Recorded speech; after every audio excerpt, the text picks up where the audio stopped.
Polícia prende criminosos especializados em roubar caminhonetes para revendê-las por preço 10 vezes menor que o valor de mercado. Quem está com a gente ao vivo agora é Kátia Gomes. Oi, Malta, exatamente. Essa investigação já dura cerca de 1 ano e a polícia conseguiu descobrir que esses criminosos roubaram 6 veículos e fizeram a receptação de 7 automóveis. Eles tinham como preferência de vítimas mulheres. A gente fala já sobre esse assunto, retomando agora o que acabamos de mencionar no primeiro impacto, essa tragédia no trânsito. Uma mulher, por acidente, atropelou um morador de rua quando estacionava. Ele morreu e ela está em estado de choque. Vanessa Vitória. Uma verdadeira fatalidade, viu, Felipe? Imagina só, como de costume, ela estacionava na calçada aqui de uma residência, já que é uma área comercial, porém não tem vagas para todo mundo e tem casas do outro lado da rua. Foi aí que aconteceu, como de costume veio estacionar e acabou pegando o homem em situação de rua, que infelizmente estava dormindo bem no local onde ela decidiu parar o carro. Daqui a pouquinho eu trago os detalhes desse acidente. Obrigado, VV. Exatamente 1 ano atrás, o serial killer Lázaro Barbosa morria numa troca de tiros com a polícia. Atenção, senhores. As equipes que estiver deslocando aí atrás do Lázaro, retrair para a base aí. Tivemos o confronto nesse momento com o indivíduo aqui, possivelmente é o Lázaro. Estamos encaminhando ele aí para o ponto base, para socorro. Parabéns a todas as polícias empenhadas na busca desse sujeito. Deixamos mais uma vez a nossa marca. A história que o Distrito Federal e o entorno jamais vão esquecer. Seja muito bem-vindo. Agora é 15 para meio-dia, o nosso jornal já começou. Sabe aquele dito popular, quando a esmola é demais até o santo desconfia? Vocês já ouviram? Pois é. Uma quadrilha roubava caminhonetes e depois as revendia por um preço 10 vezes menor que o valor de mercado. Essa quadrilha foi desarticulada hoje pela Operação Rodeio, desencadeada pela Divisão de Roubos e Furtos de Veículos da Polícia Civil. Até o momento, 7 pessoas foram presas. A Kátia Gomes está no Departamento de Polícia Especializada com a delegada Isabela Meirelles. Kátia, boa tarde para você. As investigações então mostraram que as mulheres eram as vítimas preferidas desses criminosos que roubavam caminhonetes e revendiam por um preço tão mais barato. Bom, que quem compra ou é receptador ou no mínimo tinha que desconfiar, né? Malta, exatamente. Quem comprava era receptador, sim. E esses receptadores que compravam revendiam para outras pessoas. E essas pessoas que compravam não sabiam ali que o veículo ele era fruto de roubo, né? Como você disse, eles tinham preferência por mulheres, eles abordavam essas mulheres, assaltavam mesmo, era ali um assalto à mão armada. Das 6 vítimas, né, 5 eram mulheres, apenas 1 era homem. E eles agiam na região do Gama e tinham preferência por caminhonetes, né, como por exemplo, Hilux. A investigação durou cerca de 1 ano e a polícia conseguiu identificar todos os criminosos que fazem parte dessa quadrilha. Ao todo, 7 pessoas foram presas. Eu vou conversar agora com a delegada Isabela Meirelles, que está aqui ao meu lado, que ela tem mais detalhes sobre essa investigação. Delegada, como é que a investigação começou? Foi com a apreensão de uma caminhonete, né, que vocês fizeram, ou não? Foi o trabalho de identificação ali do aumento de crimes na região? Bom, então, a gente fez uma análise, né, das ocorrências de roubos que estavam acontecendo no Gama e nós identificamos um padrão. A partir desse padrão, a gente viu que havia uma associação criminosa especializada em roubo de veículos do tipo caminhonete na região do Gama.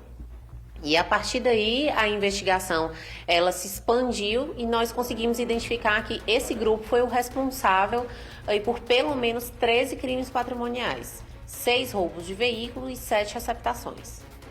6 roubos de veículos e 7 de receptação. Esse 7º veículo não foi roubado por essa quadrilha, mas eles fizeram a receptação. Como é que foi?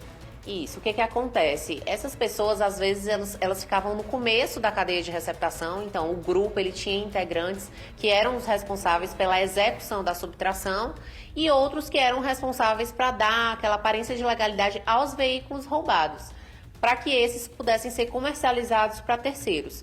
No caso desses veículos que foram somente receptados por eles, eles conseguiram com outros investigados que já haviam roubado esses veículos, e aí eles só faziam a parte de negociação dos carros com terceiros que não sabiam que esses bens tinham a origem criminosa. Então eles se dividiam, né? Cada um tinha ali a sua tarefa.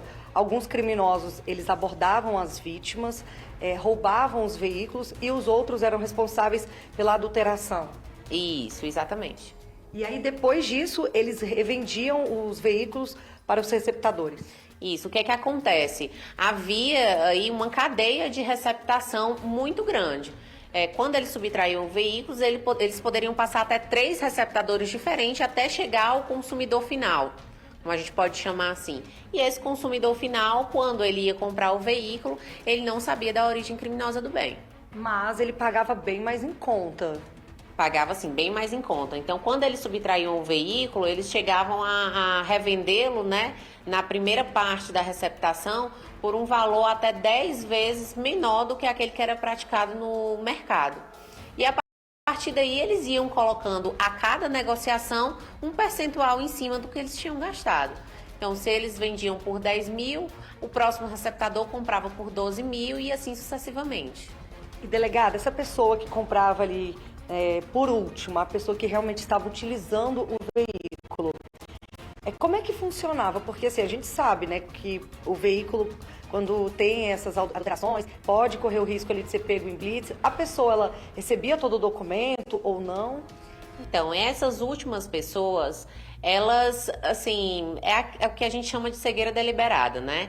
Elas compravam um veículo com um valor muito abaixo do mercado, não recebiam todos os documentos, recebiam apenas um documento impresso de IPVA, e aí elas tinham conhecimento, a informação que passavam para elas é que o veículo era de ágio estourado, ou seja, é aquela estratégia que usam de veículos que pertencem a bancos, né?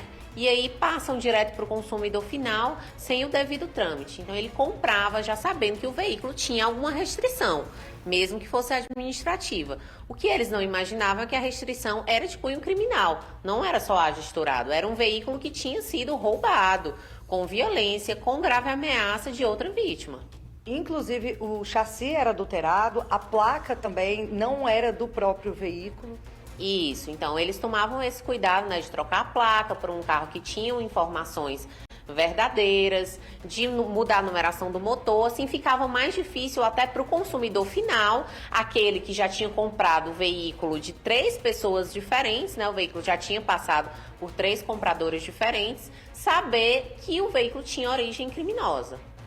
E, delegada, esses criminosos que foram presos já tinham passagens pela polícia? Todos os que foram presos hoje, já foram presos anteriormente. Inclusive, a gente tinha investigado que estava cumprindo prisão domiciliar. E essas pessoas, elas já foram denunciadas, vão ser processadas aí pelo crime de associação criminosa, pelos roubos e pelas receptações, e podem pegar aí penas de prisões que podem superar 20 anos. Alguns veículos foram recuperados. Essas pessoas que compraram ficaram aí no prejuízo, né? Perderam dinheiro, perderam carro.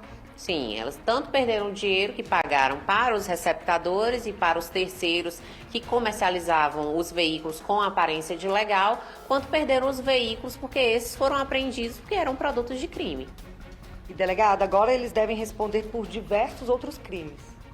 Isso, como eu falei antes, eles já foram denunciados pelo Ministério Público, o juiz do feito já recebeu a denúncia e eles vão ser processados aí por associação criminosa, pelos roubos dos veículos e pelas receptações. De adulteração também.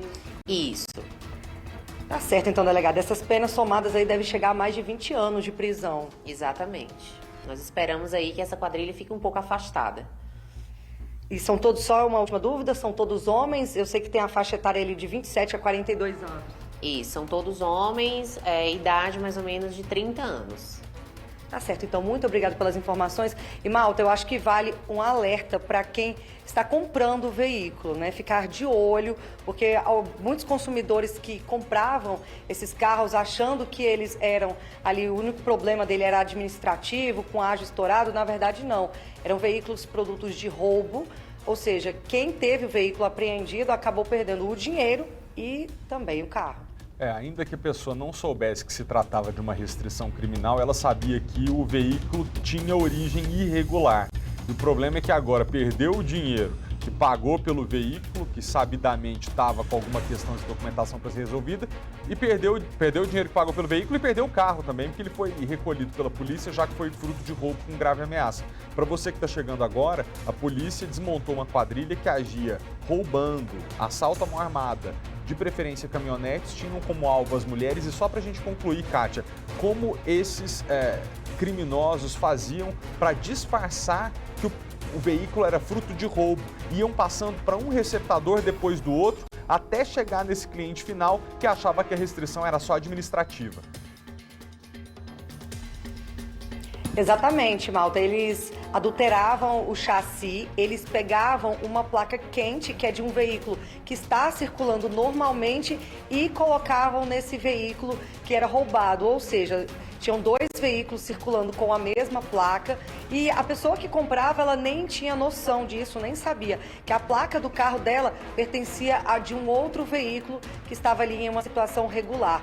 A delegada, inclusive, disse que um motorista foi parado numa blitz, o policial ele teve cuidado de olhar ali o chassi e conferir a placa e ele percebeu que o chassi estava adulterado e que a placa daquela caminhonete ali que estava sendo conduzida por aquele motorista pertencia a um outro veículo. Então, esse carro foi apreendido, essa pessoa também perdeu o carro e aí colaborou também com as investigações, né, aqui da Polícia Civil, que já estava aí atrás dessa quadrilha, porque eles agiam com o mesmo modus operandi. Eles agiam no Gama, preferencialmente roubavam mulheres, uma quadrilha que roubava ali a mão armada, né? Eram criminosos violentos, enquanto alguns criminosos abordavam a motorista, outro veículo ficava atrás dando cobertura. Então, assim, era toda uma quadrilha ali especializada que já agia há pelo menos um ano no Gama. Obrigado, Kátia, pelas informações. A gente continua a edição de hoje tratando de uma fatalidade trágica. Eu estou com muita pena dessa senhora, dessa motorista. Evidentemente, também me solidarizo com a família do rapaz que perdeu a vida, mas vejam o que aconteceu. Hoje, por volta de 6 da manhã, um morador de rua foi atropelado por acidente enquanto dormia na calçada em frente a uma clínica em Taguatinga. A Vanessa Vitória está lá no local e tem os detalhes para a gente, pode até explicar. VV, a gente ficou sabendo que essa motorista, inclusive, foi levada ao hospital junto com a vítima e que ela estaria em estado de choque, sem acreditar no que aconteceu. E eu estou com tanta pena dela, e claro, dos familiares desse rapaz que perdeu a vida, mas porque a gente se coloca no lugar, né, VV? A pessoa chega, vai estacionar o carro, chega para trabalhar, não percebe que por debaixo de um lençol tinha uma pessoa dormindo num local que não deveria estar dormindo. Mas enfim, o que ela poderia ter feito? À primeira vista, o que me parece é uma fatalidade que, coitada, ela vai pagar caro por isso e não teve intenção nenhuma de fazer mal a alguém. Oi, Felipe, boa tarde para você, boa tarde para todo mundo. Exatamente isso que você falou com relação à servidora, a mulher, a condutora que atropelou essa pessoa, ela trabalha bem ali, ó, naquela unidade mista de saúde de Taguatinga. E as pessoas aqui me contaram, tanto servidores de lá quanto moradores daqui, que era costume. Todos os dias ela parava o carro exatamente neste mesmo local. A gente pode perceber que é uma calçada de uma casa, de uma residência, onde funciona ali um ponto de apoio para tratamentos capilares. Porém, é uma residência, lateral também então são casas. Estacionamento mesmo por aqui é um pouco limitado, então não dá para a quantidade de veículos que precisa de pessoas que trabalham aqui na região. É o centro de Taguatinga, é uma área comercial, além disso ainda tem uma obra no fundo. Então a informação é de que todos os dias, por volta desse horário que você falou, 6 e pouquinho da manhã, 6 horas da manhã, ela chegava e já vinha parar o carro aqui. O que acontece com esse homem em situação de rua? A informação é que desde a tarde de ontem, segunda-feira, ele já estava aqui pela região, estava por aqui. E no começo da noite, ele decidiu se deitar, Felipe, exatamente aqui, bem pertinho do poste. Talvez teria sido melhor ele continuar por aqui.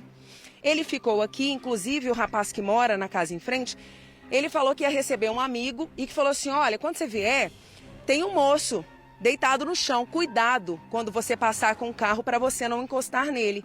O rapaz ainda teria comentado: que bom que você avisou, porque eu não enxergo bem.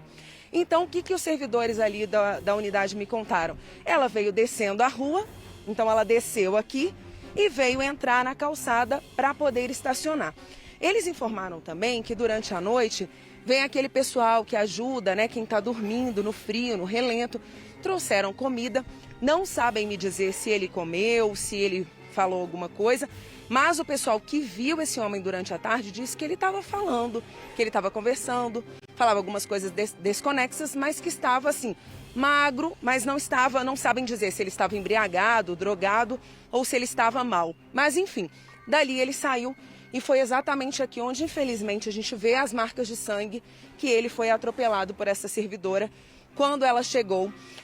Ele já estava realmente no início da tarde, no fim da noite, ele estava com um cobertor que até tem uma cor, uma tonalidade parecida com aqui da calçada. Mas depois, algumas pessoas vieram e cobriram ele com um cobertor, um lençol mais claro, branco.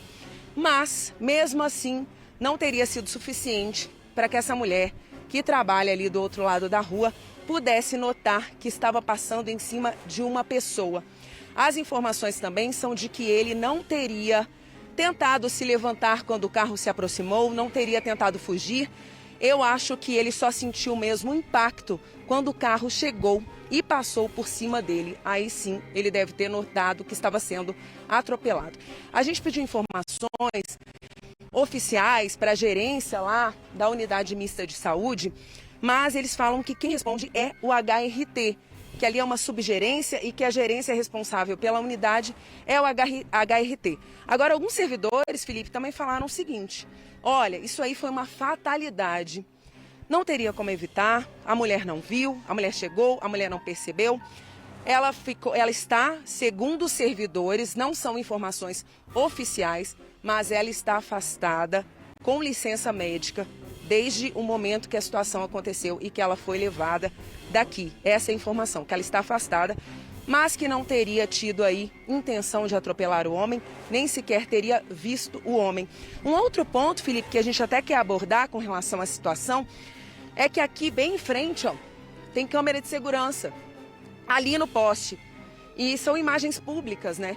Então, se essas câmeras estiverem funcionando e se elas estão posicionadas para cá, a ideia é que elas ajudem o trabalho da polícia para entender a dinâmica do acidente, para entender se essa mulher veio distraída ou não, para entender se realmente não tinha possibilidade de ver, de entender, de perceber que quem estava aqui era uma vida, era um homem, era uma pessoa em situação de rua. Então ainda tem muitos detalhes aí, um quebra-cabeça a ser montado para tentar entender. Mas assim, preliminarmente, o que testemunhas do trabalho dela e aqui da região dizem é que realmente o homem estava num ponto cego praticamente, né? E que ela veio e realmente não observou, como de costume todos os dias ela fazia isso. Parava o carro aqui, atravessava a rua, ia trabalhar, já que ela é da área ali do setor de policlínica.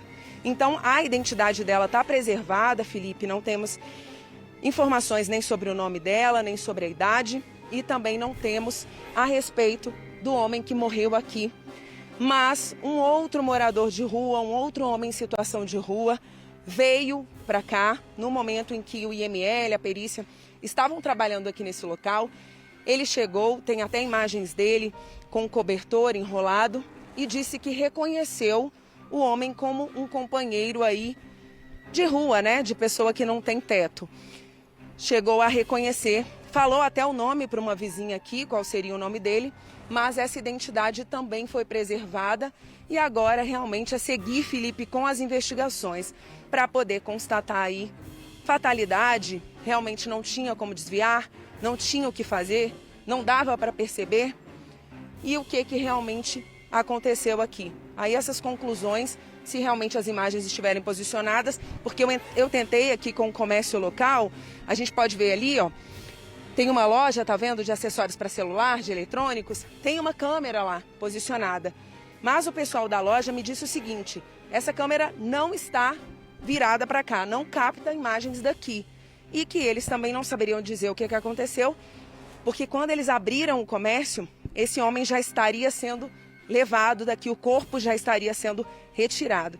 Então a gente fica aí na torcida para que realmente as imagens daquele poste ali possam ajudar aí a identificar o que aconteceu, a dar os detalhes, né? E com certeza, se realmente essa mulher levou um susto sem imaginar que estava atropelando um homem, a situação dela agora, Felipe, deve estar de muito desespero. Um trauma que a pessoa vai levar para o resto da vida, né? Porque a gente imagina e acredita, como você até falou, que realmente ninguém faz uma coisa dessa intencionalmente, né? Não houve ali o desejo, o interesse, tô vendo uma pessoa deitada, eu vou passar por cima. Não é essa a ideia e não é essa a lógica. Mas realmente, para concluir essa investigação aí, a polícia vai precisar de mais detalhes, Felipe. É tão complicado para ela nesse momento, porque uma hipótese muito complicada para ela é que ela seja indiciada talvez por homicídio culposo. Não teve a intenção de matar, mas pode ser que o inquérito entenda que foi culpa dela. Tão importante que essa imagem venha à tona e que esclareça o que de fato aconteceu, porque embora no trânsito o maior tenha mesmo que proteger o menor, quer dizer, a pessoa que dirige um carro tem que proteger a pessoa que está em cima de uma moto, que tem que proteger quem está em cima da bike, que precisa proteger o pedestre, também há uma parcela de responsabilidade com a própria vida que cada pessoa tem que assumir quando transita por uma via pública. Um motorista que, supostamente nesse caso, em baixa velocidade, manobrando o carro para estacionar, não tem condições de imaginar que naquele lugar haverá uma pessoa deitada, onde você jamais imagina que vai ter alguém ali. Não é uma faixa de pedestre, não é uma saída de escola, é um lugar que estava ermo, 6 horas da manhã, onde havia outros carros estacionados. Então, a última coisa que alguém poderia imaginar é que houvesse alguém deitado, especialmente coberto por um pano. 6 horas da manhã ainda está muito frio. Ele usava um tipo de lençol ali, embaixo cinza. Se fosse só o cinza, aí que não dava para ver mesmo.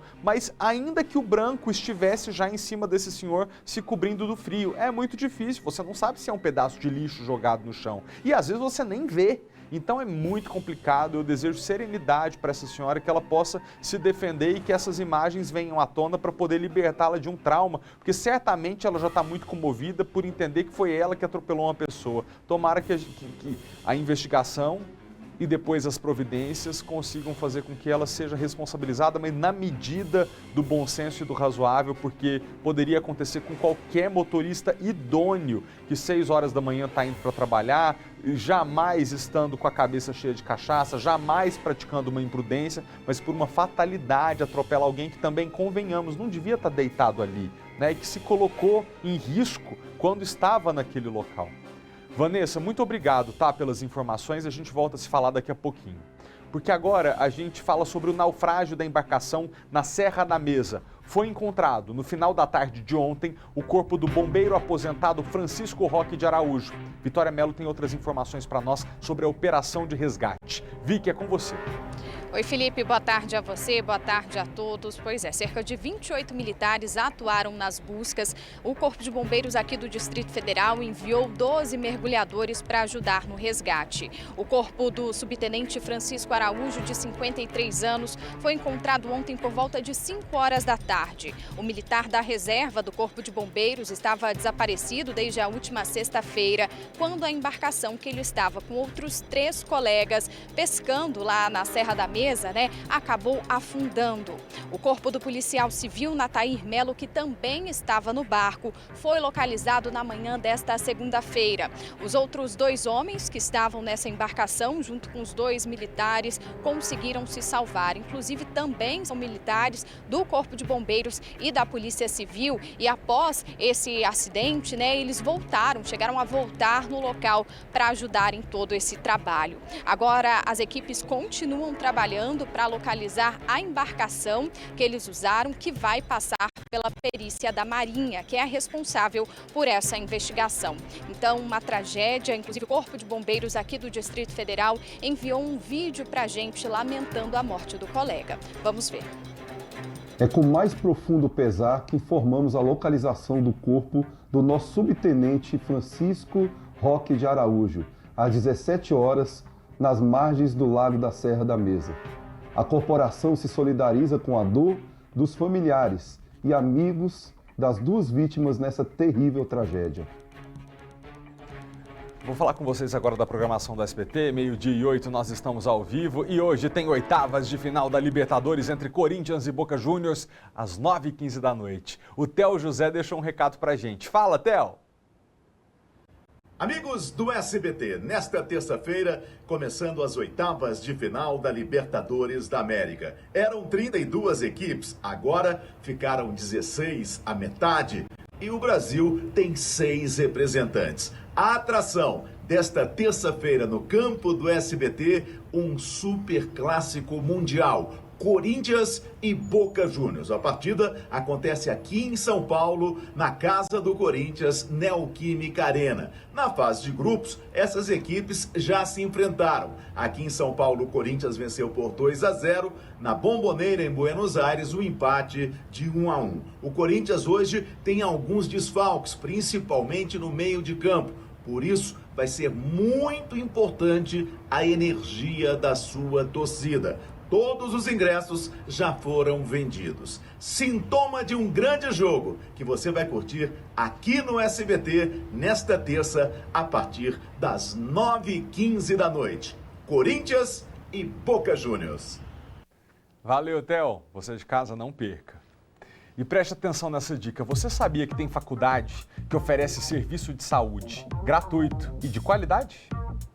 A Tainá descobriu recentemente uma hérnia de disco que causa bastante dor na coluna e precisou de fisioterapia. Soube de um atendimento gratuito oferecido por essa faculdade em Taguatinga Norte. O tratamento foi uma mão na roda, já que ajudou a aliviar o incômodo e a poupar bastante dinheiro. Principalmente para quem não tem plano de saúde, né? Apesar de que lá fora o valor pago não é tão alto, mas já faz diferença. A unidade oferece atendimento para crianças, adultos, idosos e atletas. Para ter acesso, é preciso apenas um pré-cadastro por telefone. Os tratamentos são realizados como parte dos estágios obrigatórios dos alunos que estão concluindo o curso e, por isso, são monitorados por profissionais formados e com experiência nas áreas de atendimento. A gente faz atendimento em ortopedia, atendimento em pediatria e atendimento da saúde da mulher e do homem. Os atendimentos prestados à comunidade são totalmente gratuitos e personalizados, porque levam em consideração todo o histórico de quem é atendido. Além disso, são uma via de mão dupla, porque além de ajudar na reabilitação dos pacientes, são essenciais na formação dos estudantes que estão concluindo os cursos. Já esse outro centro universitário, no plano piloto, oferece serviço de odontologia. Neste ambiente ocorrem os atendimentos de restauração, prótese, canal, profilaxia, raspagem, odontopediatria, dentre outros. As inscrições para atendimento em qualquer uma dessas instituições podem ser feitas pela internet, por meio dos sites ou por telefone. E vale a pena repetir, é tudo de graça. Deixa eu tirar uma dúvida com a minha diretora, eu peço licença para vocês de casa. Diretora, a gente vai falar agora do casamento? Olha só, pessoal, de um confronto entre policiais e manifestantes nos Estados Unidos, conhecido como Stonewall, em 28 de junho de 1969, surgiu a data conhecida hoje como Dia Internacional do Orgulho LGBTQIA+. A gente tem uma reportagem especial sobre esse tema, porque o dia do casamento é aquele em que duas pessoas alimentam por muito tempo, né? Sonham, planejam, cuidam, para que no dia do sim o momento seja mesmo especial. Quem não quer que tudo fique perfeito? Pois é. E isso seja para os casais considerados tradicionais ou não. Qual que é o problema? Nenhum, né? Casal homoafetivo não poderia realizar esse sonho? Infelizmente, tem gente que acha que não. E foi por isso que um empresário gay que sofreu na pele o preconceito resolveu garantir para os casais homoafetivos que o sonho deles também se realize. O Distrito Federal é a unidade da federação com a maior proporção de pessoas homo ou bissexuais. São 66 mil pessoas, 2,9% da população, segundo o IBGE. O índice aqui está acima da média nacional, que é de 1,8%. Em apenas um ano, o aumento foi de 51% nos casos de homotransfobia aqui no DF, a unidade federativa com a maior comunidade LGBT no Brasil. Somos normais, né? Não somos de outro mundo, amamos, não é só oba-oba, a gente também tem sentimento, a gente, né, se trata com carinho, com respeito e o nosso amor existe. É nesse cenário que o casamento cheio de constrangimentos do Danilo se transformou em propósito e em negócio, na luta contra o preconceito. Muitos fornecedores falaram, olha, a gente entende, eu gosto muito de você, mas se você casar aqui, a gente vai perder o nosso público religioso, o nosso público evangélico, católico, então não nos entenda mal, mas a gente não pode aceitar que seu casamento seja realizado aqui. E eu recebi esse não em muitas casas, em muitos locais, com muitos profissionais, com esse receio, porque era um casamento LGBT. Para o Samuel e o Felipe, a Forcei-me, em português para iguais, veio na hora certa. Eles puderam ter o casamento que sempre sonharam. Eu tenho uma filha de 4 anos de um relacionamento anterior e o meu propósito foi conseguir encaixá-la ali. Então foi muito emocionante o momento em que ela entrou comigo.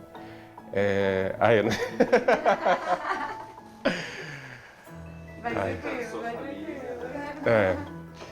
Para mim foi muito emocionante, assim, quando a minha filha entrou comigo, porque eu senti que a minha família estava ali, segurando a minha mão de alguma forma, entendeu? E ela ficou muito empolgada também durante todo o processo, que ela ia fazer a prova da roupa, ela se sentia uma princesa, ela se sentia muito feliz, então para mim foi muito legal. A gente mudou de cerimonial bem, né, bem assim, quase na reta final do planejamento. E foi muito incrível, porque eu me senti muito mais confortável com as reuniões, então...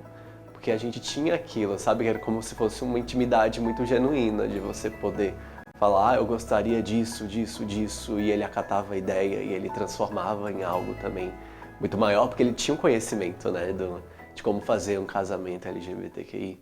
É esse sentimento de pertencimento que motiva o cerimonialista.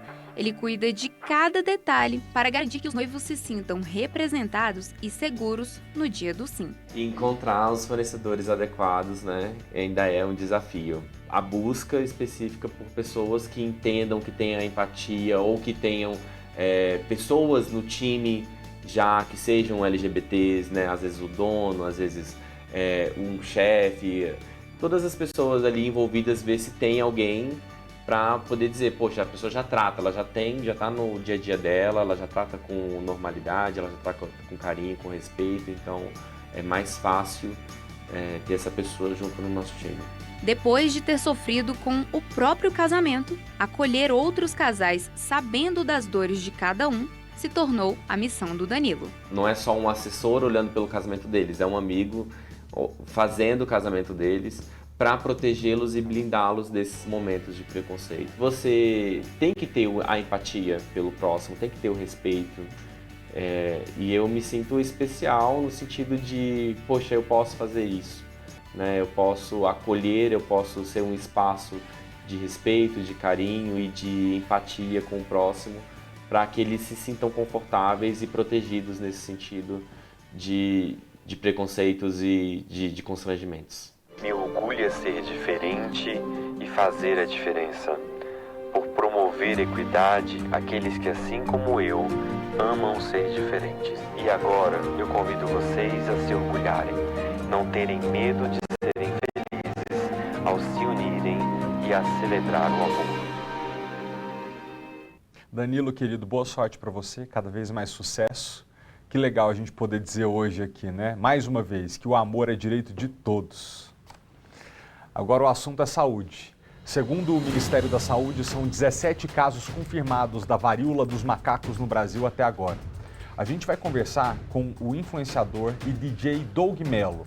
Ele foi diagnosticado com a varíola dos macacos na semana passada e se tornou o 10º caso da doença no Brasil. A gente vai tentar entender os sintomas e o tratamento pelo qual ele está passando. Doug, boa tarde para você. Muito obrigado pela presença aqui no jornal. Queria que você compartilhasse a sua experiência com a gente, porque pelo que nós pesquisamos, você começou tendo uma febrezinha, achando até que estava com o pelo encravado. Como é que foi isso? Primeiramente, boa tarde. Sim, começou com uma febre que na verdade não foi uma febrezinha. Do nada eu acordei, umas 5 vezes na noite e, todas as vezes que eu acordava, a minha camiseta tava molhada mesmo, sabe, de suor. Então eu tive que trocar umas 5 vezes de roupa durante a noite. A partir daí eu percebi que tinha alguma coisa de errado. Procurei o médico. E aí tinha já essas feridinhas na qual eu realmente achei que fosse uma espinha ou um pelo encravado. Mas o que realmente fez eu procurar o médico foi o fato dessa febre ser muito forte e não passar por nada. Aí tomei remédio, não passava, e procurei o médico. Aí ele olhando essas feridas, eu ainda estava com as bolhas, porque dá umas bolhas que depois elas explodem e começa a secar. E aí eu ainda estava com essas bolhas. Ele achou muito bem, ele falou assim, eu lembro que ele falou assim, mas eu nunca vi isso.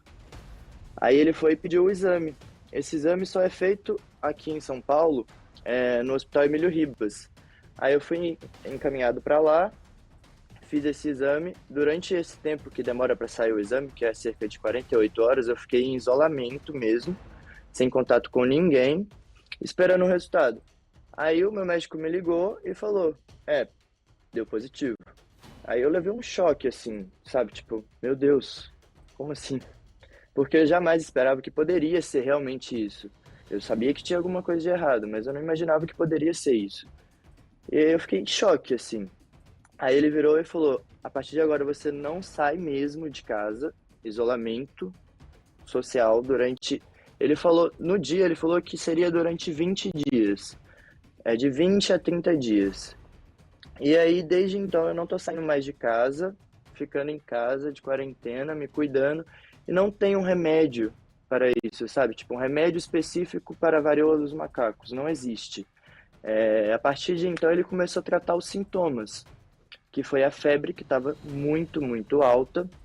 Aí comecei a tomar Novalgina, 1 grama mesmo, de 8 em 8 horas, e para a ferida ele falou assim que não tinha o que passar, porque como é uma coisa assim nova, ele falou assim que o meu próprio corpo juntaria o anticorpos e sararia sozinho. O que eu tinha que fazer mesmo é controlar a febre e remédio para dor, porque eu estava com muita dor no corpo, principalmente nas costas, dá muita dor no corpo.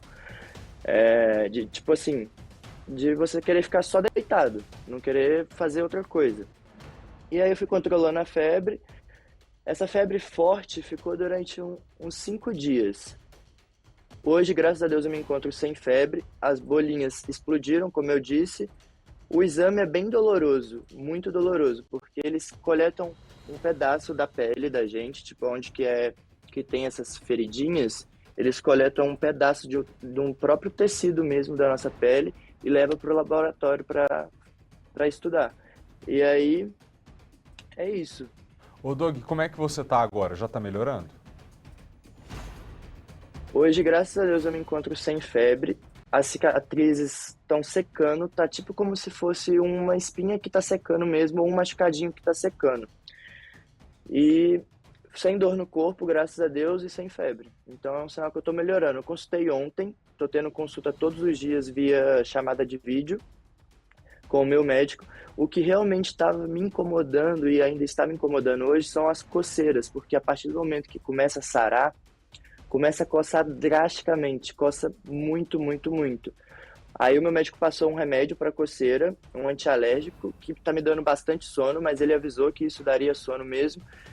E hoje a única coisa que está me incomodando são as coceiras. Não estou tendo mais dor no corpo, não estou com febre, graças a Deus. Tá bom. Muito obrigado, tá? A gente agradece por você compartilhar a experiência, porque aí a pessoa está em casa e eventualmente vier ter um episódio como o seu, de uma febre muito forte que não passa, essas feridinhas que você não sabe exatamente o que é, você que está em casa porque nunca teve, procure o médico para tirar a dúvida. Sim. Às vezes você está com a varíola do macaco e está precisando se tratar, se isolar e acompanhar com o médico mais de perto. Doug, muito obrigado, melhoras para você, tá? Exatamente, principalmente se for uma dor muito forte no corpo, assim, que você não sabe como explicar, e você toma um remédio e essa dor não passa.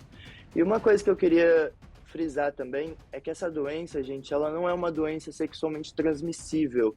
Você não precisa ter uma relação sexual para você contraí-la. É uma doença que você pode contrair por qualquer contato que seja com a pessoa que já esteja contaminada. Por gotículas de saliva, por qualquer contato. Não é uma doença, assim, sexualmente transmissível. Para as pessoas realmente procurar se informar sobre, porque tem muita gente desinformada que está achando que é uma doença tipo sexualmente transmissível e que não vai pegar. Não, você pode estar em qualquer lugar. A partir do momento que você teve contato com a pessoa que está com isso, todo cuidado é pouco, gente. Você não precisa ter uma relação sexual para você contrair isso. Você pode contrair apenas cumprimentando a pessoa, e se você, tipo, contrair pela respiração, tipo, você pode de qualquer jeito contrair, entendeu? É isso, assim, o contato mais Gotículas, íntimo, qualquer né, jeito. o contato íntimo sexual sim pode favorecer a transmissão, mas não precisa que aconteça para que a transmissão ocorra, né? Por fluido, contato com um tecido contaminado ou com a pessoa que está com a doença, mesmo que evidentemente não haja contato íntimo, a pessoa pode pegar a doença. Até por isso a gente faz esse alerta aqui para que todo mundo em casa fique bem atento, tá? Doug, de novo, muito obrigado, Exatamente, eu te desejo melhoras, tá? Muito obrigado vocês, gente. Obrigado mesmo. Obrigado, até a próxima. Tchau. Tá, feita oração aí que eu tô recebendo bastante mensagem. É isso, quem sabe você volta aqui outro dia para falar do seu trabalho, não mais de varíola do macaco, a gente tocar aqui pra gente e contar um pouco da sua carreira, tá? Ah, com certeza, vai ser um prazer imenso. Obrigado mesmo. Valeu, até mais. Gente, ó, pessoal de casa, eu tenho que chamar um rápido intervalo, coisa rápida, é a única pausa que a gente vai fazer hoje, tá? A gente volta já já.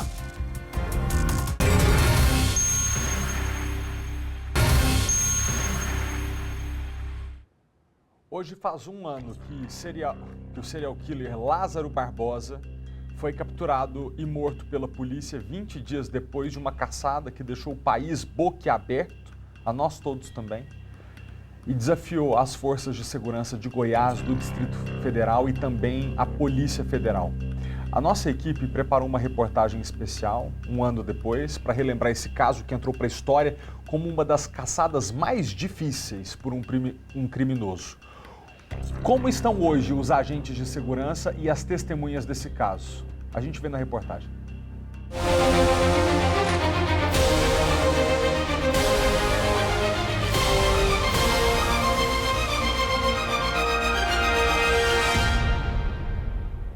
Nessa mesma época do ano passado, o Brasil parava para acompanhar uma das maiores operações policiais da história. A procura de um assassino frio e cruel, Lázaro Barbosa, homem que interrompeu os sonhos e tirou a vida de 4 pessoas da família Vidal em uma chácara em Ceilândia, aqui no Distrito Federal. No dia seguinte, invadiu outra casa, fez pessoas reféns, comeu, usou drogas e foi embora. Na mesma região, fez mais uma família refém e foi embora levando o carro deles. O veículo foi abandonado e incendiado às margens da BR-070 em Cocalzinho, dando início à fuga que se arrastaria por 20 dias em cidades e povoados de Goiás. Policiais civis e militares do DF e do estado de Goiás se uniram nas buscas pelo criminoso que se escondia em meio ao mato. O primeiro encontro entre Lázaro Barbosa e a polícia aconteceu nessa propriedade aqui. O local também foi onde aconteceu a primeira troca de tiros. A propriedade pertence a um policial. O criminoso estaria tentando fugir para a casa do pai, que fica a poucos metros ali para frente. Mas, depois de encontrar a polícia no caminho, resolveu procurar abrigo nessa casa abandonada. Inclusive usou esse muro aqui atrás para se esconder de quem passava lá atrás na estrada e daqui observava a atuação dos policiais. Na fuga, Lázaro continuou cometendo novos crimes, invadiu novas casas e até colocou fogo em um dos quartos. A cada dia que se passava, o contingente de policiais aumentava e o reforço de outras forças de segurança se juntava na caçada. As invasões a casas não parou. O bandido invadiu mais uma, fez uma família refém, só que dessa vez, um adolescente conseguiu avisar a polícia que o bandido estava lá antes de serem retirados da residência e levados para a mata. A polícia conseguiu resgatar a família e, mais uma vez, Lázaro atirou contra eles.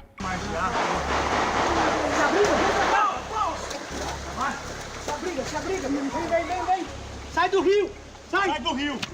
Depois desse dia, o medo tomou conta da região e as pessoas começaram a deixar suas casas. Assusta, né? Todo mundo fica assustado com esse cara, né? Que não conhece o cara direito, mostra uma foto, mostra outra, ninguém sabe o que é o cara chega na roça de uma vez assaltando todo mundo. Tem apavorado bastante, principalmente o pessoal dos chacareiros da Redondeza, né?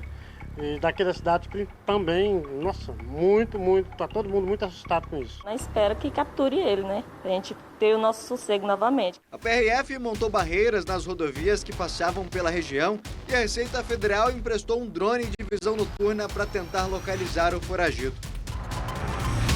O criminoso se aproveitou desse medo das pessoas, que fez com que muita gente saísse de casa, deixando as portas até assim. Na época era fácil encontrar casas completamente abandonadas e com as portas abertas. Ele se aproveitava dessa situação, muitas vezes, para procurar abrigo durante a noite. Os policiais encontraram, inclusive, em algumas casas, armadilhas que o criminoso deixava para saber se a polícia passou ou não pelo local e até mesmo montava emboscadas para os próprios policiais. Nós entramos numa residência e havia roupas molhadas, né, e batia com as roupas que o Lázaro estava usando. E foi a residência que ele utilizou. Ele já tinha trabalhado nesse local, né? Depois nós ficamos sabendo que ele já tinha trabalhado nesse local. E quando eu fui fazer o adentramento nessa residência, havia um fio conectado à maçaneta, um fio de energia conectado à maçaneta. E o som, havia um som dentro da casa e ele estava no último volume. E assim, quando nós entramos, nós abaixamos o som. Então era uma estratégia que ele utilizava, porque uma vez que você chega num ambiente que o som está te incomodando, você vai abaixar o som. Então era um sinal para ele que poderia ir para lá, que não foi ninguém lá, se o som está alto. O tenente-coronel comandou a equipe que conseguiu localizar o criminoso.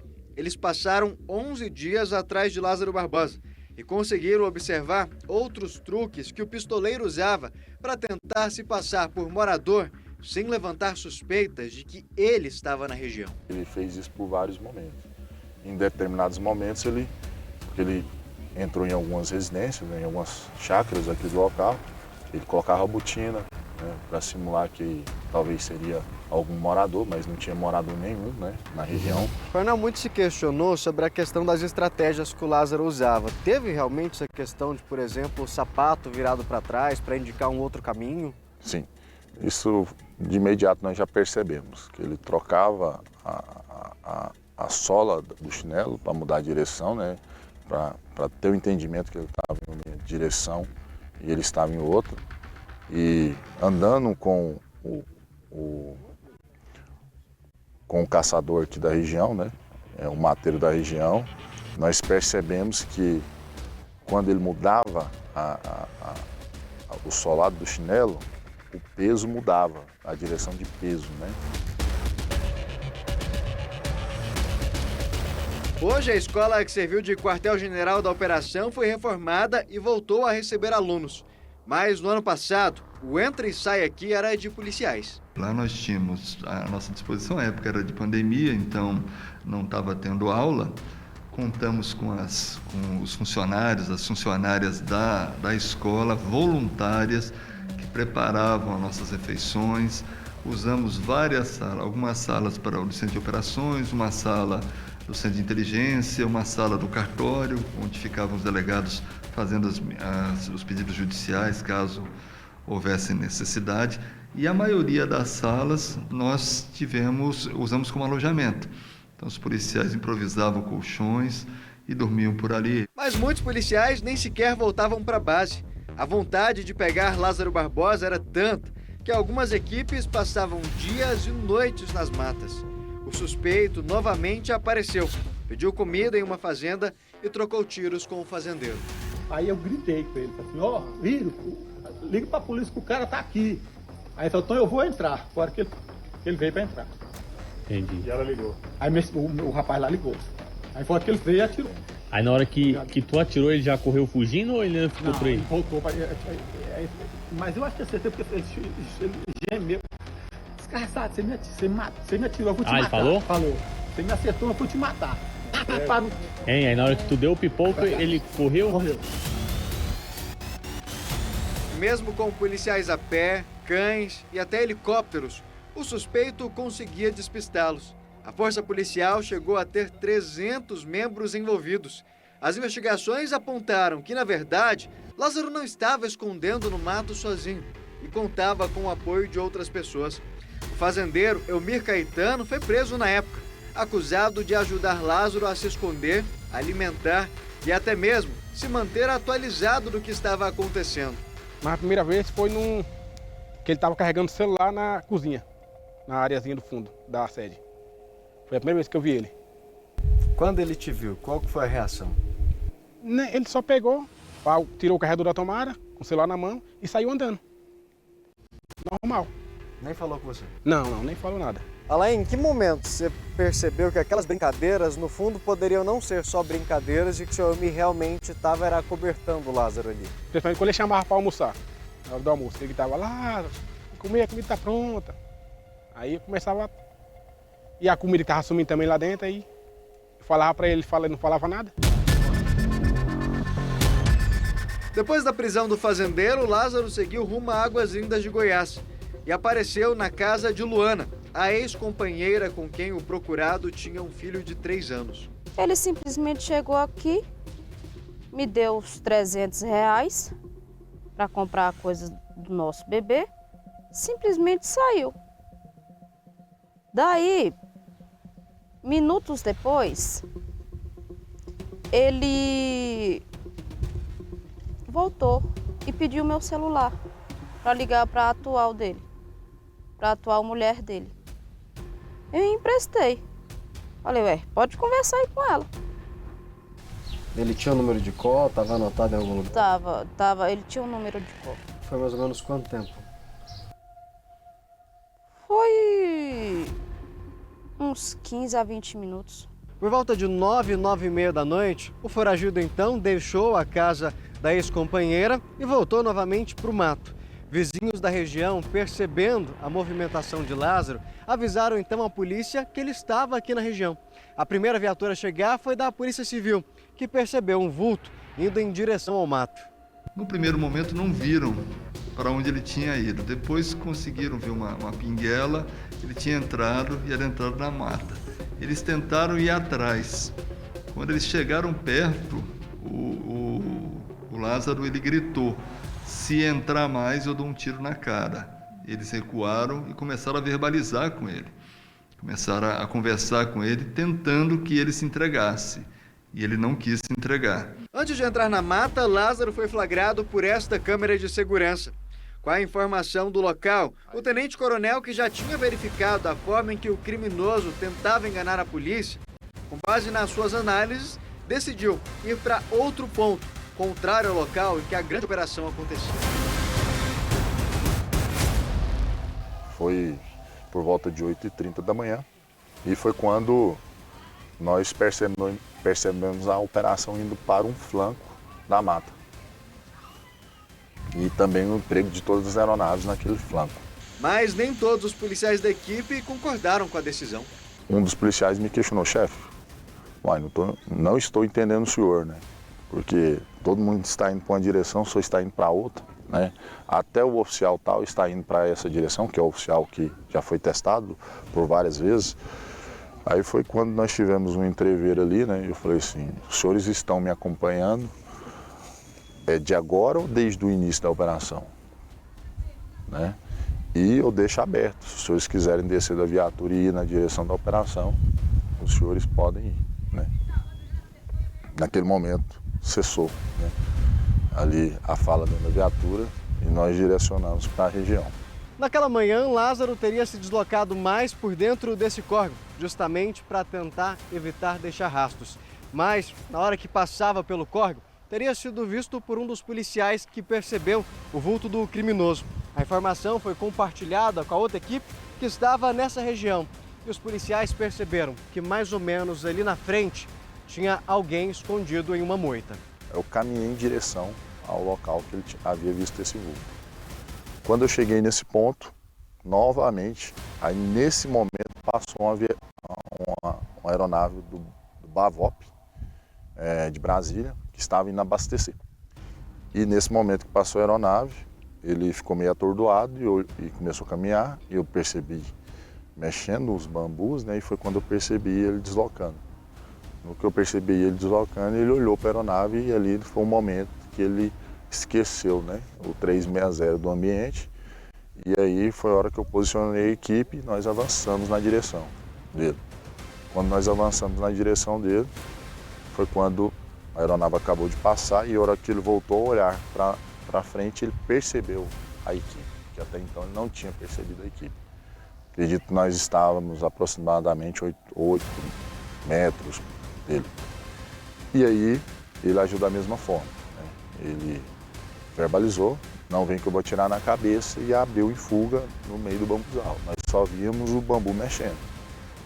E conforme já acordado com a equipe, nós avançamos, e ele atirando na nossa direção, né? Nós avançamos em leque e revidamos a injusta agressão. Em determinado momento, nós tomando tiro e eu percebi que cessou a agressão vindo dele, né? E aí nós cessamos a agressão, né? E fomos checar. Entramos no meio do bambu e procurando e não estávamos encontrando. E aí, em determinado momento, ao lado ali dos bambus, a gente já percebeu ele caído, né? Com as 2 armas de fogo já. E atirado, né? E de imediato eu já determinei que o sargento Jobert já pegasse a viatura, descesse com a viatura, para que nós colocássemos ele na viatura e prestássemos o socorro. Colocamos ele no cubico da viatura, já de imediato acionamos o governador, né? Informamos para ele que nós tínhamos tido êxito em capturar o Lázaro, né? Que naquele momento ele estava sendo encaminhado para o PS para atendimento. No caminho, o coronel avisou o restante dos policiais que participavam da operação que a caçada finalmente tinha chegado ao fim. Atenção, senhores. As equipes que estiver deslocando aí atrás do Lázaro, retrair para a base aí. Tivemos o confronto nesse momento com o indivíduo aqui, possivelmente é o Lázaro. Estamos encaminhando ele aí para o ponto base, para socorro. Parabéns a todas as polícias empenhadas na busca desse sujeito. Deixamos mais uma vez a nossa marca. Nas cidades e povoados da região, as pessoas também comemoraram.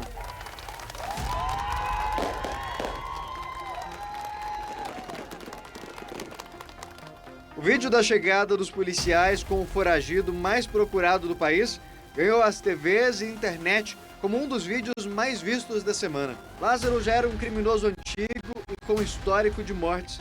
A própria justiça já tinha entendido que ele não podia ficar em liberdade. 18 anos respondeu às primeiras acusações por estupro e duplo homicídio.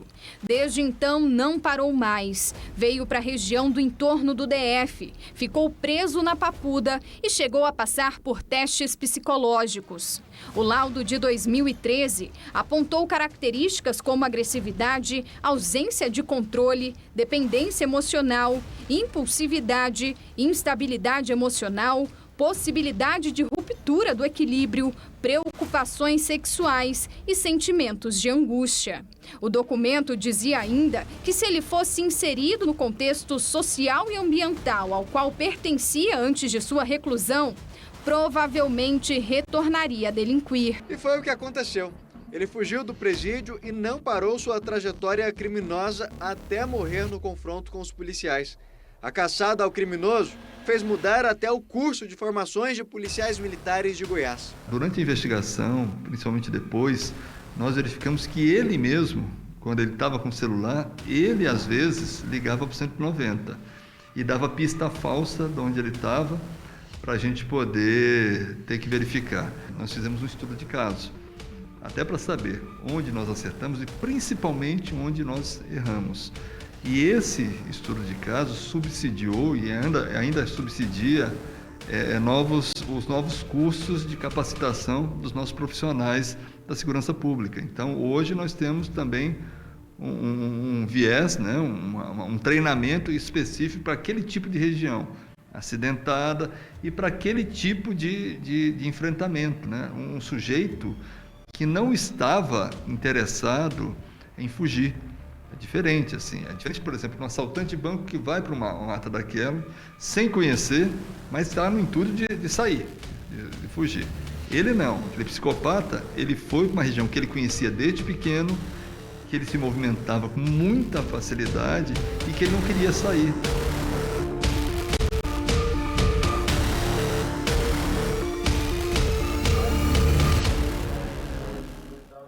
Como vocês podem ver, esse deve ter sido o maior desafio que as forças de segurança de Goiás, do Distrito Federal e as forças federais enfrentaram nos últimos tempos. Depois dessa caçada cinematográfica, um serial killer que, para começar, matou uma família inteira de forma brutal, levou a mãe e esposa dessa família para o mato, praticou crueldades inomináveis com essa senhora, continuou depois disso aterrorizando a comunidade. A polícia, após essa caçada, até mudou a forma de treinar os seus policiais, está se adaptando para que seja mais ágil, eficaz, se um novo caso como esse, Deus nos livre, vier a acontecer. Mas a pergunta que a gente faz um ano depois é: e o Poder Judiciário? E o sistema carcerário brasileiro? Continuará sendo falho como foi um ano atrás e manteve e permitiu que estivesse em liberdade um homem com essa ficha criminal? Será que um ano depois a gente viu, a nossa polícia está mais preparada, mas será que a gente continua tão despreparado no campo da punição, da cadeia, do hospital psiquiátrico, em apartar da sociedade a pessoa que não pode conviver junto com a gente? Porque se um novo serial killer aparecer hoje, a nossa polícia vai capturá-lo de forma mais ágil. Mas será que a gente precisa passar por tudo isso de novo? Até por isso, um ano depois, em respeito a você, telespectador, a gente relembra essa operação que envolveu, em determinados dias, quase 400 homens de tantas forças, que custou muito dinheiro para o poder público, para a gente dizer de novo, não queremos viver isso outra vez. E para que a gente não viva isso outra vez, assim que se identificar um psicopata como esse, que começou sua vida criminosa aterrorizando as pessoas com 18 anos, é preciso que ele seja parado ali, para que novas vítimas não sejam feitas. Para essa reportagem, eu gostaria de agradecer a TV Serra Dourada, afiliada do SBT em Goiás, que produziu o material em parceria conosco, e a nossa equipe aqui de Brasília, o Maicon Leão, Rogério Silva, Auricélio Costa, o editor Fabiano Bonfim, o editor de vídeo Eduardo Guzmão e a produtora Vanessa Ferreira. Continuando a edição de hoje, depois de ser pressionada a revelar fatos que diziam respeito à sua intimidade, a atriz Clara Castanho escreveu uma carta aberta em que relata ter sido estuprada, ter tomado pílula do dia seguinte para evitar a gravidez, ainda assim, meses depois descobriu que estava grávida e também comunicou nesta carta da decisão que tomou, amparada pela justiça, de entregar a criança à adoção.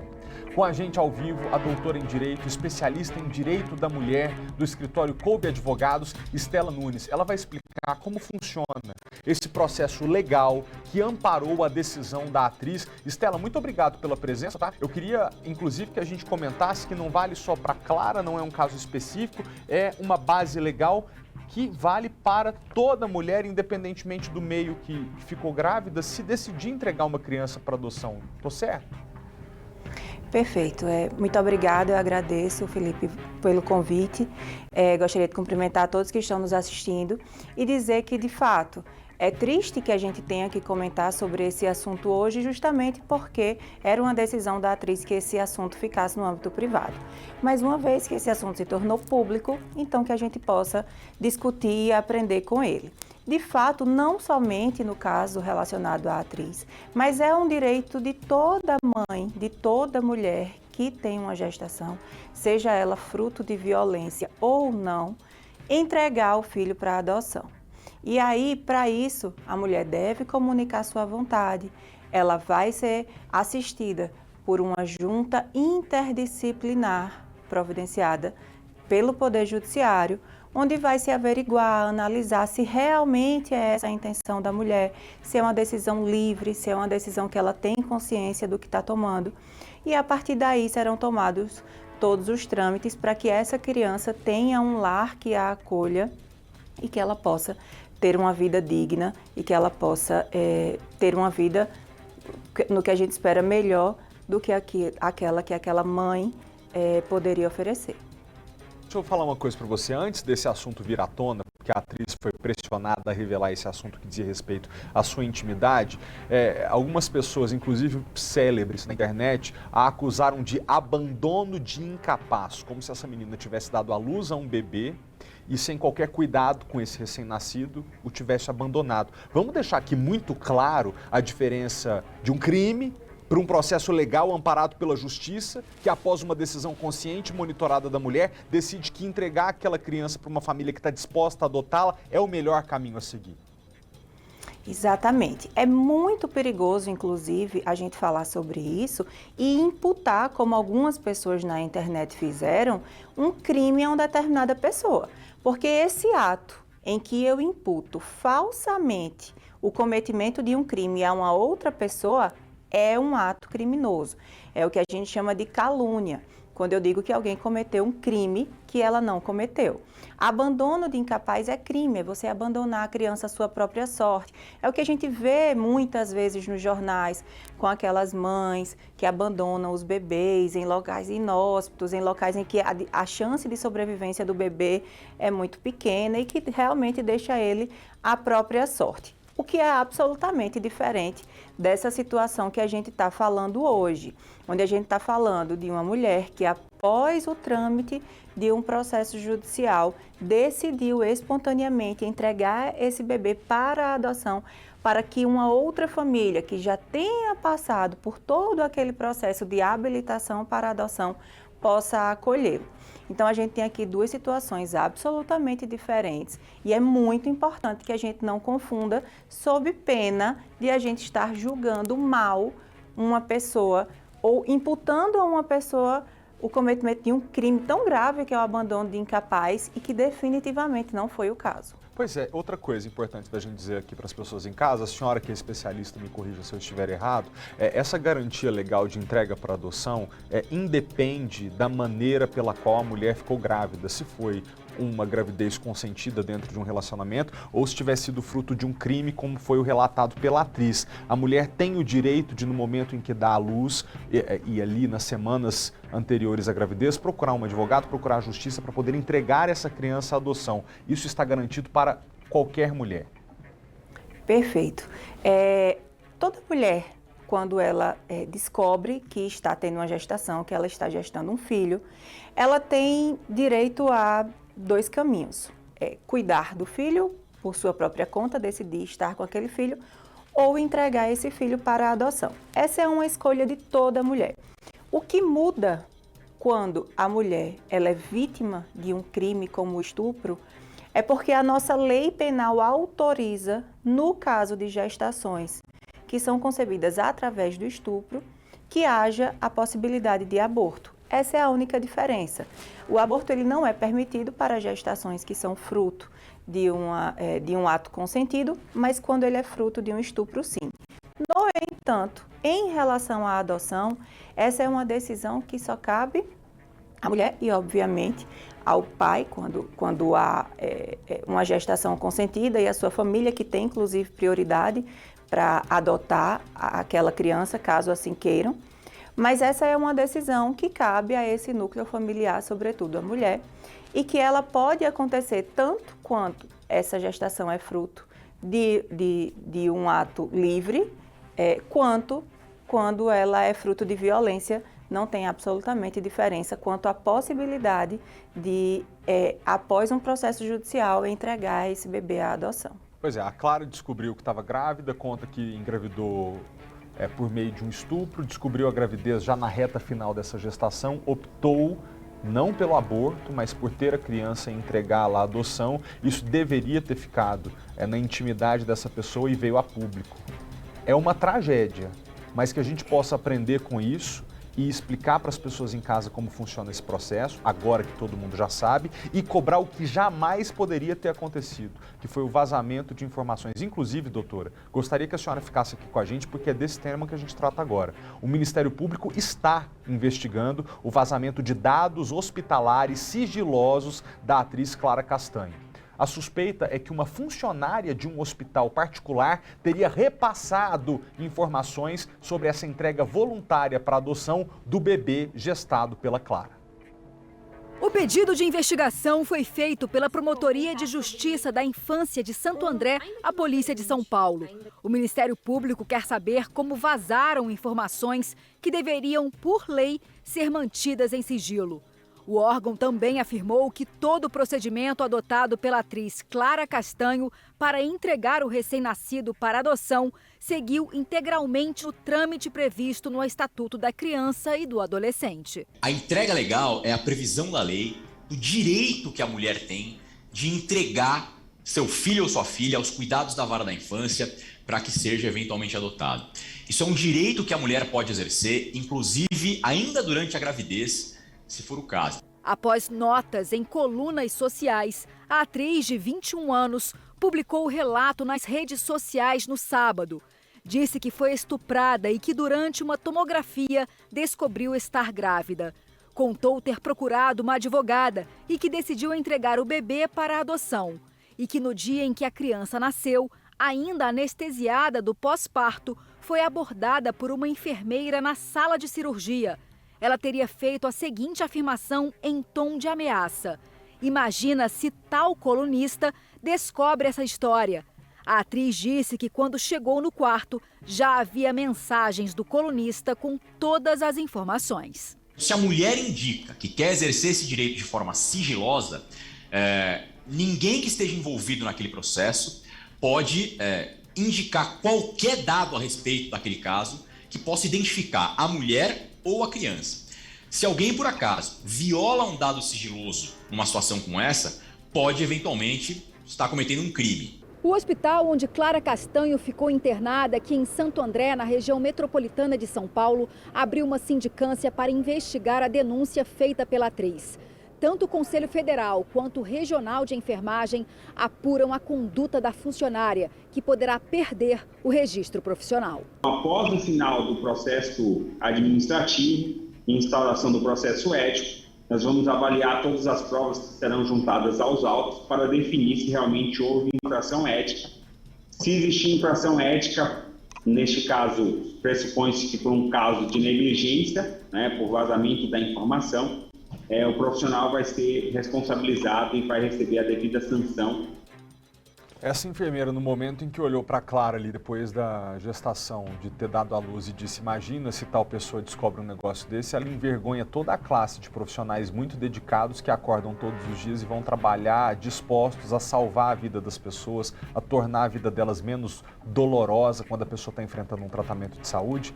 E, doutora Estela, nesse caso especificamente, a enfermeira vai responder por vazamento de dados, porque é importante que se diga, uma pessoa que está dentro de um hospital tratando de uma questão especialmente delicada como essa, porque o sigilo, nesse caso, protege a criança, protege a família que vai receber essa criança, inclusive para o momento que vai conversar com esse bebê, sobre o fato de que ele foi adotado, ou talvez isso nem seja uma questão na próxima família.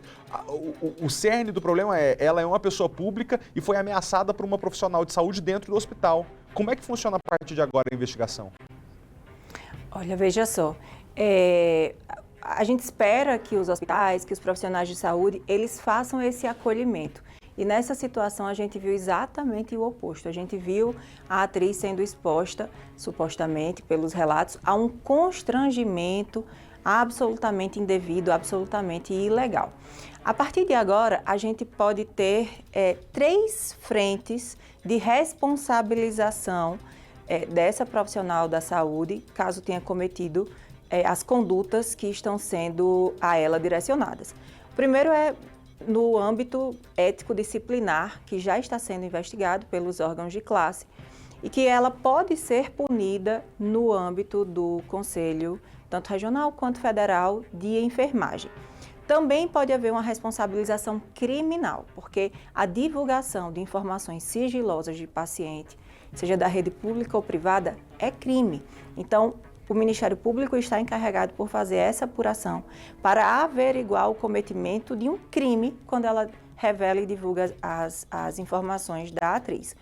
E outra no âmbito civil, porque aí é uma decisão da atriz, mas caso ela queira, ela pode representar também na justiça, mas agora no âmbito civil, todos aqueles que de alguma forma expuseram essas informações dela e a levaram a sofrer esse dano moral, psicológico, esse constrangimento absoluto ao ter a sua vida privada, a sua intimidade sendo revelada. Doutora, muito obrigado pela presença, por ter nos ajudado a esclarecer esse tema, especialmente sobre a entrega de um bebê à adoção e como a justiça ampara e monitora esses casos para que a gente não erre de novo quando a gente se deparar com uma história como essa, mas tomara que se a gente se deparar de novo com uma história como essa, que seja uma declaração voluntária da pessoa, que ela tenha decidido compartilhar esse momento da vida e jamais forçada a escrafunchar de novo uma ferida que ainda estava aberta e que foi muito delicada na vida dela. Obrigado, doutor. Até a próxima. Eu quem agradeço. Uma boa tarde. A gente retoma aqui o jornal local, né, o noticiário nosso aqui do Distrito Federal, para mostrar que virou rotina a gente mostrar aqui nas nossas edições casos de arrombamentos e furtos em comércios. Dessa vez, uma loja de eletrodomésticos lá em Taguatinga, você veja, o criminoso levou o fogão do tipo cooktop, que é caro, e panela de pressão, isso tudo durante a madrugada. Felizmente, dessa vez a polícia conseguiu prendê-lo. Prendeu o responsável pela ação. A Vanessa Vitória tem outras informações pra gente. VV, tá contigo. Oi, Felipe, boa tarde de novo. Eu vou mostrar para vocês aqui a Sandu Norte, comércio local aqui de Taguatinga, um monte de loja, tem de tudo, tem restaurante, tem lava-jato, tem aí a loja online que você citou, que foi aí o local do furto dessa madrugada. Eu vou mostrar aqui, Felipe, a loja está fechada, com as portas, né, baixas aqui, mas é porque é uma loja online, tá? O pessoal compra e vem aqui só para retirar. Agora o nosso repórter cinematográfico, o Dentinho, ele vai mostrar aqui pra gente, ó, onde foi que aconteceu o arrombamento. Já teve a solda, tá? Então foi por aqui que o criminoso acessou a loja e não levou apenas os itens que são para venda, levou também uma televisão que estava bem ali no painel. Inclusive, Felipe, o televisor ainda não foi recuperado. Os outros itens sim, porque como você comentou aí, esse homem de 29 anos foi preso em flagrante. Foi uma câmera de segurança que está bem aqui posicionada, que acabou alertando o dono do prédio de que esse criminoso estava agindo aqui. A polícia foi acionada, chegou rápido, uma viatura subindo, outra descendo e aí ele ficou encurralado, né? Acabou não conseguindo fugir, embora tenha tentado. E olha só, Felipe, para você ter uma ideia, os comerciantes aqui estão, assim, desprotegidos. A gente estava conversando sobre esse caso da madrugada, quando um comerciante, um empresário aqui da região, passou de carro e falou, gente, é a insegurança aqui? Também fui vítima. E esse comerciante é o Osmar. Vem cá, Osmar, aqui da Casa das Fitas e Ferragens. Felipe, ele também tem circuito. Ele está suspeitando aí que o criminoso dessa madrugada pode ser o mesmo, pelas características da roupa que ele estava usando nessa madrugada aqui e também nas imagens de circuito dele. Assim que ele acabar a entrevista aqui com a gente, ele vai correr para a DP para fazer essa identificação, para poder descobrir se realmente o homem que agiu aqui foi o mesmo que agiu na loja dele. Mas eu vou te contar, viu? O prejuízo lá, Felipe, aqui recuperou os fogões, as panelas de pressão, falta a TV, porque a polícia agiu rápido e também a testemunha chamou a polícia rápido. Mas no caso dele, prejuízo aí, Felipe, R$50 mil. Boa tarde, Osmar. Conta pra gente o que levaram lá da sua loja. Bom, Vanessa, como você falou, né, lá da nossa loja, no dia 16 para o dia 17, né, o pessoal, né, esses criminosos entraram na nossa loja, arrombaram, né, levaram todos os nossos equipamentos eletrônicos, como notebook, telefone, né, e várias máquinas de revenda, que são, na verdade, o nosso ganha-pão.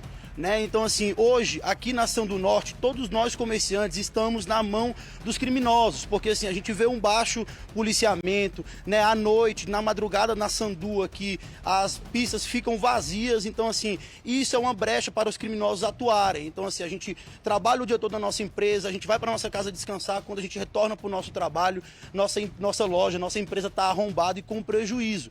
Então assim, tá cada vez pior, né? Tá aumentando cada vez mais. Não fomos os únicos vítimas. Na mesma semana, em torno de 15 dias, mais de 10 lojas foram arrombadas aqui na Sandu. Então, assim, a gente pede encarecidamente para a Polícia Militar, para a Polícia Civil, né, todos os órgãos competentes, reforçar a segurança aqui na Sandu, justamente para proteger nossos comerciantes. A nossa loja vizinha, que é a Broadway, ela foi assaltada durante o dia, à luz do dia, mão armada. Então, assim, nós estamos à mercê. As câmeras de segurança, monitoramento, alarme, portas novas, grades, não está adiantando segurar os criminosos. Eles estão agindo mesmo com muita agressividade. Então, assim, os nossos colaboradores estão com medo de continuar trabalhando. A gente está num risco que a gente não sabe onde a gente vai chegar. Então, assim, Vanessa, nosso prejuízo foi muito grande, mas graças a Deus a gente vem trabalhando para crescer cada vez mais. Na sua loja lá também, Osmar, foi a mesma coisa, né? Fez exatamente isso aqui. Abriu uma brecha e por lá passou os produtos.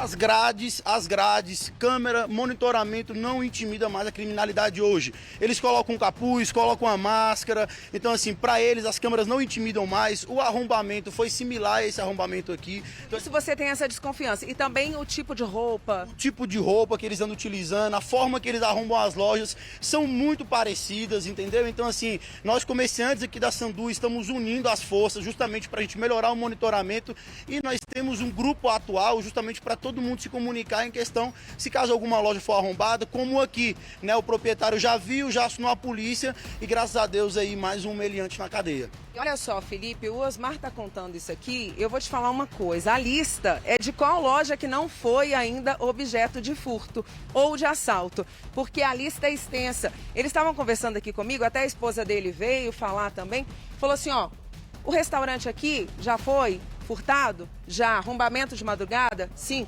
O Lava Jato ali também já foi? A mesma coisa? Sim. Aqui onde nós estamos essa madrugada, é o fato, né, que acabou levando o criminoso para prisão em flagrante? Sim. Ali a malharia também já foi. Isso foi assalto, como ele falou, à luz do dia. Então, assim, eles estão à mercê, eles realmente estão pedindo ajuda aí, que tenha sido, né, pego esse criminoso, que seja o mesmo. E eles também acreditam, Felipe, que pode ter um comparsa. Já que o televisor sumiu logo, não foi recuperado, foi muito rápido, que pode ter alguém que dê cobertura para esse criminoso, que ele pode não atuar sozinho. Felipe, eu volto com você. Muito obrigado, VV, por ter compartilhado o relato do Osmar. Quem sabe essa exposição ao vivo aqui no SBT chame a atenção das autoridades. Eu acho que a polícia pode melhorar o patrulhamento na região, mas reconheço que isso não é suficiente, porque eu apostaria que esse homem que foi preso não é a primeira vez que ele comete esse furto. Talvez é bem provável que ele tenha cometido, inclusive, os furtos do lado. Se não for o caso, será uma exceção, porque 70% das prisões que a Polícia Militar faz hoje no Distrito Federal são de pessoas reincidentes. Gente que já cometeu crime, está na rua, a polícia prende de novo. 7 de cada 10 prisões têm este perfil de gente que já tinha cometido crime antes. Onde é que está o problema? Não é simples de resolver. Mas tem alguém querendo resolver? Parece que não. Obrigado, VV. Ontem, familiares e amigos deram adeus a Gabriela, a jovem que morreu num acidente de carro no domingo, e o enterro dela foi no cemitério Campo da Esperança da Asa Sul. Também ontem à tarde, o corpo do motorista Rafael Ismanioto foi enterrado em Unai. O velório de Gabriela Moreira, 23 anos, teve a homenagem com música e esses balões brancos. Para a avó da jovem fica a lembrança de não uma neta, mas de uma filha. Ligar para mim 24 horas por dia. Tudo que fazer, perguntava para mim. Ficar comigo direto. A gente ficar sempre junto. Tanto que me chamava de mãe, né? Essas imagens foram registradas por uma amiga que estava com Gabriela horas antes do acidente.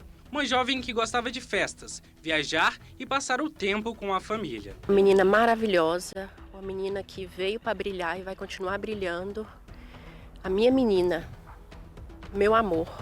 Familiares e amigos contaram que ela tinha terminado o namoro com Rafael dias antes, mas se reencontraram em uma festa. A gente vai investigar, a gente tem umas suspeitas, né? Tem umas suspeitas. Ela tinha um relacionamento tóxico, né? Que ela não conseguia sair. E já havia mais ou menos uma semana que ela estava tentando sair desse relacionamento. O acidente foi neste domingo em frente ao Palácio do Jaburu. O Porsche onde estava Gabriela e o ex-namorado Rafael atingiu um poste depois de atropelar um policial penal que corria pela via. O homem foi socorrido, mas teve a perna amputada.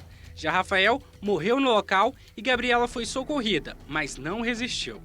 A 5ª Delegacia de Polícia investiga as causas do acidente. A repórter Kátia Gomes está por dentro do caso e atualiza para a gente agora como estão as investigações e também o estado de saúde do policial penal que foi atingido pelo poste. Kátia, é com você. Oi, Malta. O policial penal Gueltis Costa, de 34 anos, ele saiu do hospital de base e foi transferido para um hospital particular na Asa Sul. Ele segue internado na UTI, entubado. O estado de saúde dele é estável e ele vem apresentando melhoras, mas não existe ainda previsão de alta. Nós estamos, Malta, exatamente no local onde aconteceu o acidente. Eu queria mostrar para vocês a pista que ele desceu. Foi exatamente essa daqui, né? Uma pista reta, uma pista que não tem quebra-molas, não tem sinalização, não tem pardal aqui. Ou seja, né, tudo indica que por conta do acidente, da gravidade do acidente, ele tenha passado por essa pista em alta velocidade. Lá na pista a gente percebeu marcas de freada. Ao longo aqui de todo o canteiro, aqui a gente percebe também as marcas deixadas pelo veículo. E aqui na lateral foi onde o carro do Rafael parou. Ele parou exatamente aqui, próximo, em cima dessa grade aqui. Inclusive, ela está sendo recolocada, né? Estão colocando uma cerca nova, porque a cerca que o veículo parou em cima acabou sendo destruída, né? Então, assim, aqui a gente viu, inclusive, até alguns pedaços ainda do veículo, que ainda estão aqui por todo o gramado. Quase tudo já foi retirado, mas ainda sobraram algumas partes do veículo. Os 4 pneus foram arrancados do carro, o motor também. Foi um acidente realmente gravíssimo, né? A gente percebe aqui todo o estrago que esse acidente causou. Claro, como a gente viu na reportagem, deixando, né, causando a morte do Rafael e também da Gabriela. Malta, eu volto com você. Obrigado, Kátia. Nesse acidente chamou a atenção que o Porsche 911 Carrera S é um dos modelos de luxo mais seguros da indústria automobilística. O jornalista Cleiton Souza, que é apresentador do programa Última Marcha aqui do SBT, explica pra gente os itens de segurança desse veículo. Boa tarde, Felipe. Boa tarde para todo mundo que acompanha o SBT Brasília. É bem como você falou, Felipe, o Porsche, principalmente esse modelo 911, é um carro de altíssima performance e que é projetado tanto para oferecer, né, esportividade, performance, quanto segurança. Além de controles de tração e estabilidade, vários airbags, alguns carros têm mais de 7, tem 8 airbags, a estrutura do carro ela é projetada e testada para absorver impacto, a gente chama de célula de sobrevivência. Só que nada disso nada disso é efetivo se você não respeitar os limites de velocidade. Ou se você está numa pista, por exemplo, que é um carro também que é feito para você se divertir numa pista em alta velocidade, mas o lugar ali é mais propício. Você tem áreas de recuo com grama ou com pneus que absorvem o impacto justamente para proteger o piloto. E rua definitivamente não é o lugar para você acelerar forte. A gente tem indícios aí de excesso de velocidade, tem indícios também de que o motorista não estava utilizando o cinto de segurança. Então, sem o cinto, nada dessa tecnologia, que é um esforço gigantesco de engenharia, vale para proteger a vida, não só a segurança, mas a vida dos ocupantes. A gente está falando assim de Porsche, mas os carros mais novos, mesmo os carros mais populares, entre aspas, são super seguros, né? Já tem vários airbags, tem controle de tração e estabilidade e a célula de sobrevivência também projetada, feita com materiais de alta resistência, tem aços diferentes para cada parte do carro, justamente para absorver a pancada. Talvez algumas pessoas que estão assistindo o jornal não saibam, mas até mesmo a posição do motor, ela tem uma explicação, porque no caso de uma batida o motor entra, né, para a parte de baixo do carro, também para ajudar a absorver o impacto, a energia do impacto e proteger os ocupantes. Mas como eu disse, né, Felipe, é que é um caso que realmente deixa a gente muito triste. Excesso de velocidade em vias públicas coloca a vida de várias pessoas em risco, não só de quem está dentro do carro. Então a gente tem que realmente respeitar o limite de velocidade, tomar muito cuidado, porque se tem uma certeza que a gente sabe, né, que a gente tem, é que se você está correndo dentro de uma cidade, o risco aumenta e muito. É isso aí, Felipe. Um grande abraço e precisando de qualquer consultoria, é sempre um prazer participar com vocês aqui no SBT. Muito obrigado, Cleiton, por todas as explicações. Você acompanha o Última Marcha sempre nas manhãs de domingo aqui no SBT. Agora a gente fala do Cine Solar. Sabe o que é? O primeiro cinema movido a energia solar do Brasil, que chegou ao Distrito Federal e vai fazer, atenção, sessões gratuitas em Brasília, Ceilândia e também no Itapuã. Vitória Mello vai ter até distribuição de pipoca, é isso? É, cineminha completo, né, Felipe? A todos e como... Vicky, deixa eu te fazer um pedido. Rapidinho. Eu acho que a gente teve um probleminha. Você liga seu microfone, eu acho que tá desligado. Ao vivo tá não? Tá ligado? Então, peraí. Que eu seguro por aqui, a gente já retoma a conversa com você até acertar. Por um instante, eu achei que ela que não tinha lembrado de ligar o microfone, meu diretor aqui também, porque às vezes eu preciso confessar pra você que o meu microfone aqui de trás eu desligo rapidinho e esqueço de ligar de volta. Enquanto a gente estabelece o contato com a Vitória Mello, queria comentar esse acidente do último fim de semana. Foi ali no setor de Clube Sul, ainda na manhã de domingo, a via estava muito sinalizada. Havia sinalização tanto por parte da organização da corrida, embora ontem o Sindicato dos Policiais Penais, que acompanha a investigação, tenha dito que há suspeita de falha no monitoramento, mas também havia muitos agentes da polícia e do Detran. Esse rapaz acabou furando um dos bloqueios e em alta velocidade atingiu esse policial penal que corria, participava de uma corrida ali no domingo de manhã. Sabe, hoje é a vida de tantas pessoas que estão envolvidas nesse acidente. O policial penal perdeu uma perna, terá dificuldade para retomar o trabalho e a gente precisa tomar muito cuidado quando a gente dirige no trânsito, porque a alta velocidade significa que você decidiu colocar a vida da outra pessoa em risco e a gente tem que tomar muito cuidado para não fazer isso. Agora eu posso voltar a falar com a Vitória Mello e melhorar o nosso clima de novo. Vicky, cinema movido a energia solar de graça. De graça e com pipoca, viu, Felipe? Como eu estava falando, né? Um cine sustentável ali em cima daquela van. Tem 6 painéis de energia solar. O Cine Solar roda o Brasil e hoje estacionou aqui no Distrito Federal. Não só hoje, inclusive. A Cíntia, que é coordenadora do projeto, vai explicar pra gente como que tá a programação recheada. Começa hoje às 18 horas, né, Cíntia? Isso. Então, boa tarde a todos. Começamos hoje aqui, estaremos no CONIC, né? Então, com uma atividade muito bacana com cinema para toda a família a partir das 6 da tarde. E às 7 teremos o filme Pixinguinha. E a gente vai ter fanfarra também, pipoca, é gratuita a atividade. E amanhã a gente segue para Ceilândia e na quinta-feira para Itapuã. Quem quiser acompanhar, tem tudo nas nossas redes sociais, é @CineSolar, que tem endereço, todas as informações. É isso, viu, Felipe? Nossa entrada curtinha aqui, mas a gente deu o recado. Cine Solar de graça, hoje 18 horas no CONIC, mas depois segue para Ceilândia e Itapuã. Todas as informações na rede social Cine Solar. Eu volto com você. Muito obrigado, Vicky. Grava alguma coisa aí para o pessoal acompanhar as informações no Jornal da Noite também, porque infelizmente agora o nosso tempo acabou. A você de casa, muito obrigado pela companhia e até amanhã. Tchau.